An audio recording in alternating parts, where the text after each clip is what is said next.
Hello' everyone, কি খবৰ? সকলোৰে আশা কৰোঁ সকলো ভালে আছে। এয়া মই বনাব লৈছোঁ আণ্ডা ভুৰ্জি। তাতে মই 4টা কণী আছে ভাঙি পিনি ভালকৈ মিক্স কৰি ল'ম। এতিয়া গেছত কেৰাহী উঠাই দিলোঁ। কেৰাহীত তেল অকণমান দিলোঁ। তেলখিনি গৰম হোৱাৰ পিছত তাত গোটা জিৰা দি দিছোঁ। গোটা জিৰা দি এইখিনি মই বিলাহী, পিঁয়াজ, নহৰু, আদা, কেঁচা জলকীয়া মিক্স কৰি মই মিক্সিত পেষ্ট কৰি ল'লোঁ।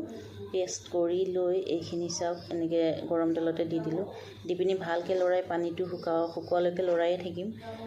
এয়া চাওক পানীটো শুকাই গ'ল। এতিয়া ইয়াত দিলোঁ নিমখ, 1 চামুচ নিমখ দি নিমখ ভালকৈ লৰাই লৈছোঁ। লৰাই লৈ ইয়াত দিলোঁ হালধি গুড়ি, জিৰা গুড়ি আৰু ধনিয়া গুড়ি আৰু শুকান জলকীয়া গুড়ি অকণমান দিছোঁ আৰু লগতে দিছোঁ জালুকৰ গুড়ি।